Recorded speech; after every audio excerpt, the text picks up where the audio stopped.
Welcome to Good Dates Gone Bad. I'm your host, Lee, and this is my guest. I'm Shannon. Welcome to the show, Shannon. Thank you. So happy to have you here. So Shannon actually has her own show. Tell them a little bit about what you do. Well, I'm a dietitian of 18 years. I specialize in metabolic health, and I teach people how to get healthy. 93% of our country suffers from something called insulin resistance. And we band-aid all of these conditions, high blood pressure, diabetes, obesity, fatty liver, as separate conditions when they all are really just one. So I have a nutraceutical or a supplement that I leverage and teach people basically how to heal their metabolism, achieve the results that they want without the need of pharmaceuticals and medication. Very cool. Very cool. And she has a huge following, so hopefully some of you that follow her can watch this video and learn a little bit about what not to do on a date. So she's going to share one of her bad dates with us. So why don't you go ahead and tell me, first of all, what's a good date to you?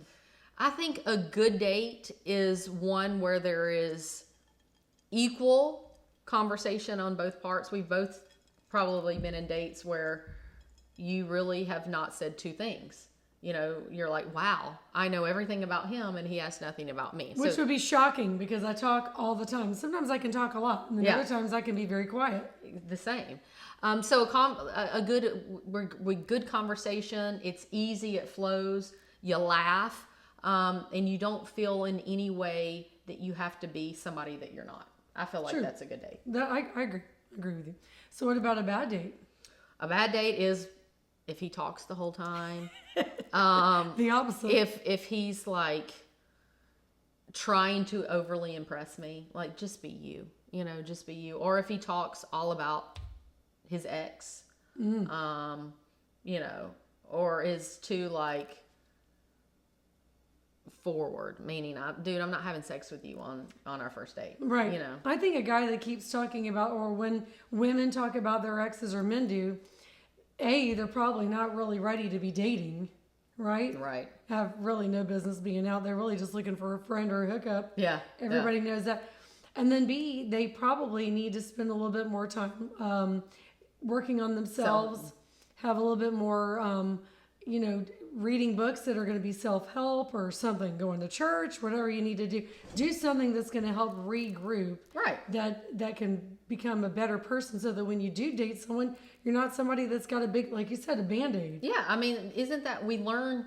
I've had lots of relationships. I'm 44. I've never been married, but I've tried to learn something from every relationship. Sure. What you don't want, what you want, what to do and not to do. Your non-negotiables, and look, I want to be the best person that I can be, so that I attract that type of person. Sure.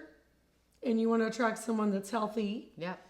That is fit. Yeah. That cares about what they put in their body and who they surround themselves with and all those things. You want to have a future with someone. Yep, I agree. All right, well, tell me a little bit about your story. Oh, okay. I promise y'all I'm not making this up. I wish I could make this up. So I got on this dating app called The League, which you have to be invited to unless you want to pay a lot of money. And who invites you? Because I've never heard of The League. One of my girlfriends invited me. One of my pharmaceutical colleagues when I was in pharma sales invited me. And you just send somebody an invite and invites them. So there's different categories. I chose the free category, which I get 3 selections a day. You set up a profile, what you're looking for. They verify if you're LinkedIn and or job and employed. So I felt like it's a little more upscale than like a Bumble or a Tinder type, right? Sure. It's sort of like filters things out, and you get your selections. You can heart or swipe by, and so the selections are rather slim pickings. Let's just say. But also, people aren't always honest on these apps. Like if they ask you, they were to say, "Are you selfish?" Well, not everybody's going to say yes. Yes, exactly. And so narcissistic? No. Well, when they really are, I mean, you're not going to get real.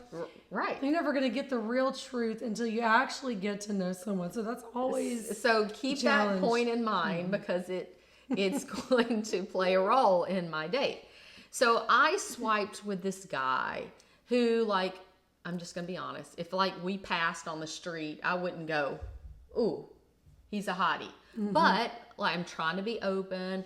I'm trying to like give people the benefit of the doubt. So I'm like, he's not bad. I read his profile. Look, I am what they call a sapiosexual. You know what that is? I think No. it means I am attracted to brains. I like smart people. I like driven smart people.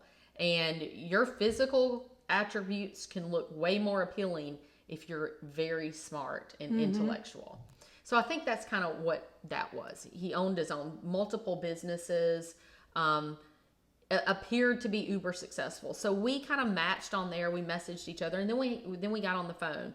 And for 2 weeks, we had great conversation. I mean, just a stand-up guy, a son of a preacher, very Southern, polite. He had a nice voice. He was so funny.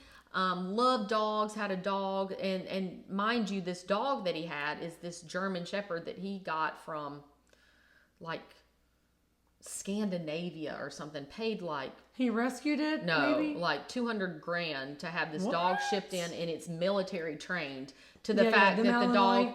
Yes, Yeah. that he can jump out of an airplane. Yeah. Training. Yay. Tactical training. I love Yes, it. so like ridiculously trained. I want one of those dogs. So I'm like, okay, I like that. And we FaceTime, and he's kind of funny and neat. Mind you, he always had like a cap on and some sunglasses, and he's just fun. So he's like, you know what? I want to meet you in person. And he lives in Tennessee. He used to live here in Atlanta and moved to this little tiny, and I'm not going to say some of the things in case people know, but moved to this little tiny town that we've never heard of in Tennessee, which to me is weird. You're super successful. You're going to move to a town where you know nobody, little tiny town, and you have this megally trained guard dog. So a little odd. Were you looking for the hollows when you went over? What do they call that? The hollers? Yeah. Hollow. So he goes, look, why don't you come up this weekend? I'll buy you a plane ticket, and I'll put you up in this super nice hotel in Tennessee, and we'll just go out to dinner, and we'll get to know each other. So I said, okay. So I made an arrangements for my dog here, flew up. He picks me up at the airport. He gets out, and I'm like, well, first, I'm at the airport. I just landed. I'm waiting, and I'm on the phone with my girlfriend. She goes, did you do any like background check on him? No.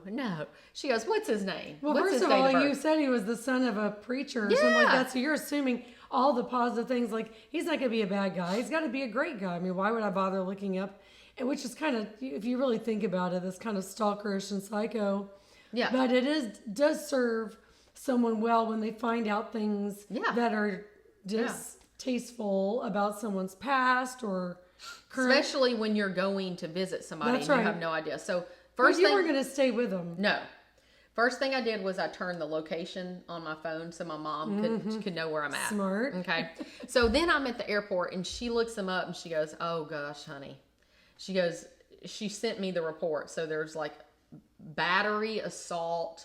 There were like 3 or 4 things. Battery. Like commotion. I forgot the technical terms, but anyway, it looks like he made a scene somewhere. Let's just put it that way. Yeah, like he made some type of scene. But was it a long time ago? No, it or was in it April of this year. So this was all recent. Yeah, so he caused some type of commotion somewhere. Oh my God, this wasn't a date from a long time ago.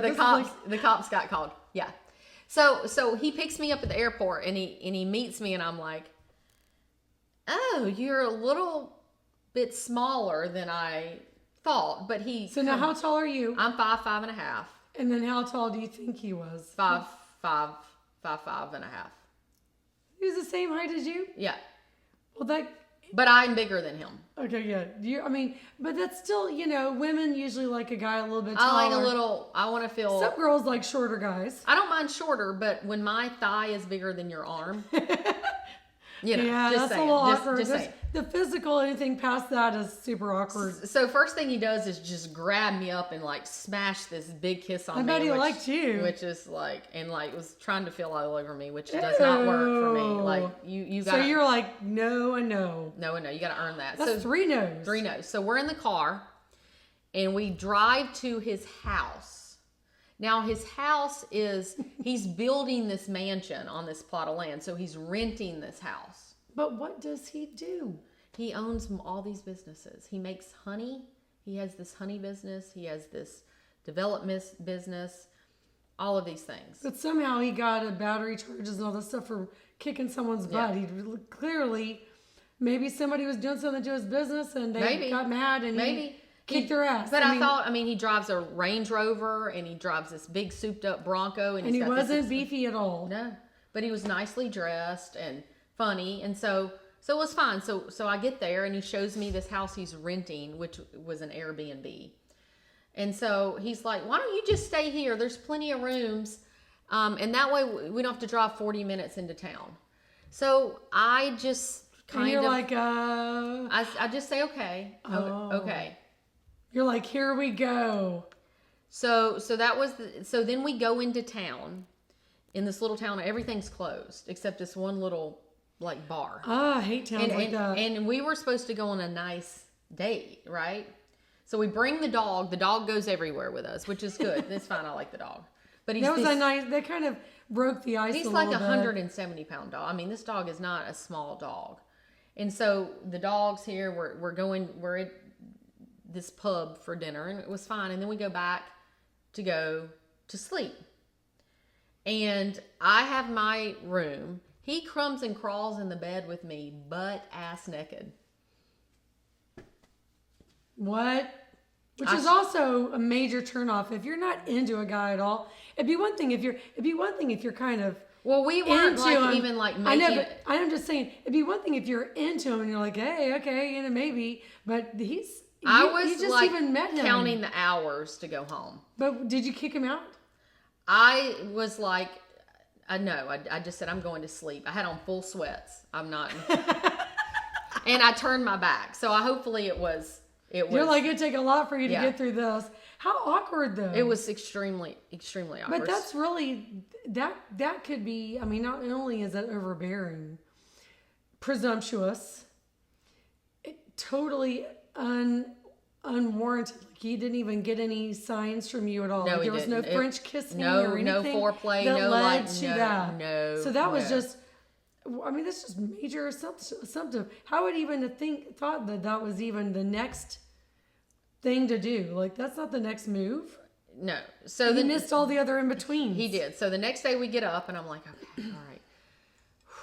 Well, only because I'm here for 3 days. Did you wake up with his arms around you? No, thank God. I got up and like quickly was like dressed. Let's go. Let's get out of here. You know.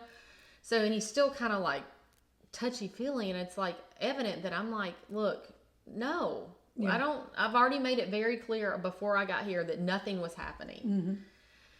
So we go to his little YMCA because he has a personal trainer there, and I kind of do a little workout, which was fine because I kind of got to get away. And then we go get a foot massage. We go to lunch, and then we were going to have dinner at this nice place. Well, he takes me to into town to this little place to show me his house that he's building. Well, after about a mile up into the woods, and I'm going... You're like, here I go. Here we go. This is how I go missing. He tells me that he's building this house that's going to have a, what do you call it? Like a safe room that you can live in for 3 years. That's like safe from like an atomic bomb or something. It has guns and it has food and all this. So we pull up. That's actually kind of cool. It is cool. But I pull up and I'm like, where's your house? All I see is woods. He goes, oh, I haven't started it yet. So you're like, no, wait a minute. He never said that were just plans. No, he said he acted like the house was there. It was being built. Like at least it was like going to be like walk-through worthy. Oh. That wasn't there. So now I'm sitting here thinking like, why are we up here? Okay, so he just showed you just woods. There was no cleared land. No there was no poured concrete. No. There was no driveway. No. It was quite odd. You know, you can do like when you go to like a site where something's gonna be built and they've got the stakes in the ground with little flags. Nothing. That's nothing. Now you're thinking, okay. Now I'm thinking like, okay, this dude's gonna try to like something on me, but dude, I can kick your ass. Yeah. Like there's Wasn't even worried about I was that. gonna say, I'm pretty sure you would have been able to take care of him. So then we leave and we go back to the house and shower to go to this restaurant. And I'm like, please drink like a lot of alcohol or something so you can just like leave me alone. So we're at dinner. And you weren't drinking any alcohol. Oh no, I didn't So want does he know that you didn't drink? Well, I drink, but I was not drinking on this. Yeah. I wanted to be full, like alert, everything. So we're at dinner, and he proceeds to tell me that, because I was looking, looked through his Facebook, and I was like, "Who is that girl?" And he's like, "Oh, remind me to tell you." So this was a girl that he met on one of these matchmaking companies where you can pay to be matched.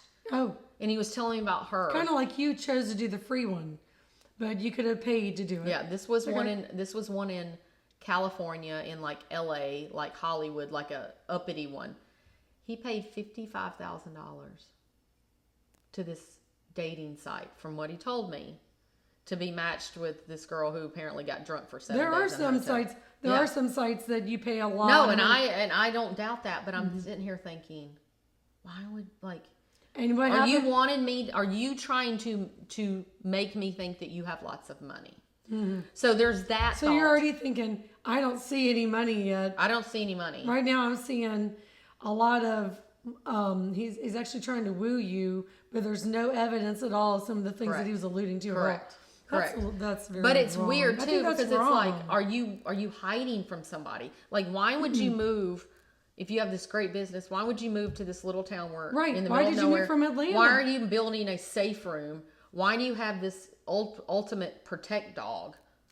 Yeah, but there's no. But yet there's no building site. Well, there's a site. Yeah. There's a land. Right. So it's just all these things didn't add up.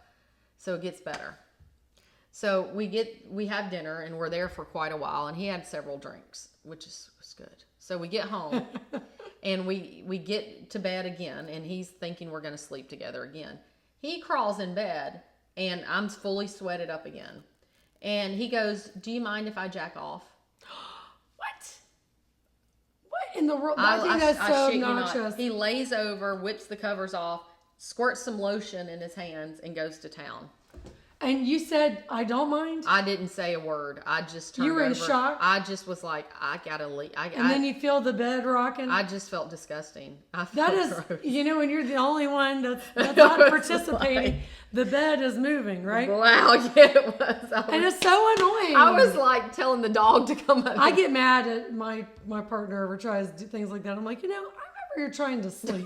Especially if I have to get up in the morning and go to be productive. Be a productive citizen. You're like, excuse And me. the bed's rocking. It's like, I can't sleep without you. You're not rocking me to sleep. like- And you're not going to obligate me. No. Or make me feel like I'm going to pity you or no. No, but Now you're completely disgusted. Now I'm disgusted. Disgusted. Did you? I would have just gotten out of his bed and slept on the couch. I went up and I got up and went to the bathroom and went to the kitchen for a minute. I mean, I would And be I offended. literally was like texting my mom going, I can't leave soon enough. Thank God my flight was like, it's 6 or 7 a.m. But how did you? And he met you at the airport, so he had to drive you He there. had to drive me home. And there was no way to get an Uber. Did you look for an Uber? I mean, I probably, looking back, I could have got the hell out of there. But I was so weirded out that I kept You thinking. probably felt a little trapped. I did. I felt trapped, but I kept thinking, okay, this is going to get better. Like we had great chemistry before. How And could the it turn into conversation was good. Yeah. Because he's sick and demented. There's something wrong with him. Mentally, there's something. There's a screw loose. Something's not right. Something's not right. No, Something's thank God not you right. didn't. No. But I can't believe how far he took that. I'm really shocked to hear that. I mean, it was odd. It was extremely odd. And then when we parted ways, I was like, thank you. I had a great time. I mean, you don't want like a something about Mary incident, where he goes to give you a hug and there's like, Oh, no. I mean, did you even hug him saying goodbye? I hugged him. I said, thank you for a good time. Thanks for the foot massage and, for dinner and the flight up here. And when I got home I got home in the middle of the week. So he called me and he said, so I really want to see you again. can I come see you this weekend? Hell no. And he goes, I forgot what his dog's name. I'm not going to say. He goes, me and so will come. You just say when. And I said, well, I live in a tiny apartment. I don't think a big dog would suffice. He goes, oh, he's good. He's well. I'm like, I know, but I have neighbors below. He goes, oh, we'll get a hotel room. No worries. And I said, well, I've got a lot. You probably should have been a little more direct I know. and just said, dude, I don't want to hurt your feelings, but I'm going to. Ain't no way I'm ever going to go on another date with you. You're an idiot. I just said. He did so many things wrong. I mean, Oh, my God. For people that were, I mean, obviously we're all grown-ups, but we all hope that we learn from the dating mistakes that we make and the things what to do and what not to do. Oh, well, I certainly But he had learned. so many things of what not to do. I mean, it's almost comical. It's like, I can't make this shit I mean, he's up. going to be forever single. That with his actions, his And presumptions. you should see some of the pictures. I'm not going to show you. Some of the pictures Yeah, that we he can't sent put me. it here. I'm like, He literally, said- you've got to be kidding me. He thought it was a good idea at that point after your date to Yeah. send you more pictures, Oh, like yeah. naked or No, well, like him in the tub, Oh. him in the tub with bubbles on his feet, or him in the shower with his glasses and water all over his glasses of him singing. What a dork! I have no idea, but basically he got the picture. You need to report him. It's almost like spam. He's spam on these dating things. I would report him. He's bad. Weirdo. Yeah. Weirdo. I'm sorry you had that. I can't even believe it was that it was already this year. Oh, it was recent. It was like Well, don't let it damage you. like 3 months, 2 months ago, 3 months, like 3 months. Oh, it's not damage. It's just, look, you take something away from every situation. Mm-hmm. And my situation, or my takeaway is, I will not ever let that happen again. I will, if I'm going to go to see somebody that's Stay not, local. Yeah. No, just stay local. Or they can come here. You are busy enough, and I tell my beautiful friends this that are single. You're busy enough. You got it going on. It's got to be intimidating for guys. Okay, they've got to be like the good ones are like scared to death. It's just like boys in middle school for my daughter. It's like she's never gonna have a boyfriend because they're scared to death. Yeah. Just keep shining on, girl. It's gonna be all right. But I'm glad that you shared your story. I'm sorry that you had that experience. Oh, well, you're but- welcome. Well, look, if somebody else can laugh because of it, then Oh, that's was laughable. great. That's It was laughable against him, though. Not Oh, for you. yeah. Oh, yeah. I'm cringing over here just thinking how awful that must have been. oh, I was like, I got to get out of here. I've actually had. I'll be really quick, but there's a date in the book that I had that I'd gone out with this guy a couple times, and I'm not kidding. There was one cringy moment that I just felt my body turning, and I literally left, and I couldn't even believe it when I finally got to my car. I was even shocked myself. I surprised myself. Stood there with the keys, trying to get in the car. This is years ago, but trying to get in with my key entry To get out, to get away. to get the hell out of there. And then he followed me and was like, "This dude," he's like, "Where are you going? Where are you going? We're on a date." I said, "This date's over." You're And like, I'm not here. As I'm rolling down my window and rolling it back up again. It was a long time ago, but Oh. that was I was mortified. Well, So, if I mean, it was just hard because I felt trapped. Like I felt like I'd, you know, an hour from the airport, I'd have to buy a ticket. all the signs were there, all the flags were there. Yep. As soon as someone says, "I live in Tennessee in a small town and it sure is cute," and if you don't do your research, ladies, and look them up and make sure they're not a psycho, Look them up. because that could have really been. I mean, if he was Oh yeah, a bad guy, It would have been, yeah. that could have really been bad. Yeah. So, and there are also these guys that they think that just because you consent to a date that it equals sex. That's not what that Right, means. or that if he They need to pretends grow up. that he has money and pays for me a ticket and all that I owe that. Hell no. That is common. It is. That's been like that for years. And it's like that expectation is so dated, really, right? Yeah. Because we as women have power. And I'll say the P word, but I'm not going to say the P word. Power of the P, because that's what they're trying to get. And as long as they can prove themselves worthy of it, Yeah. then we would give it up. But if think you're not that- worthy of it, you're not going to get it. No. So keep no. up the worthiness. Dude, I got my own money. I don't need yours. Cheers. Cheers. And thanks for being on my show. Anytime. And stay tuned for more Good Dates Gone Bad.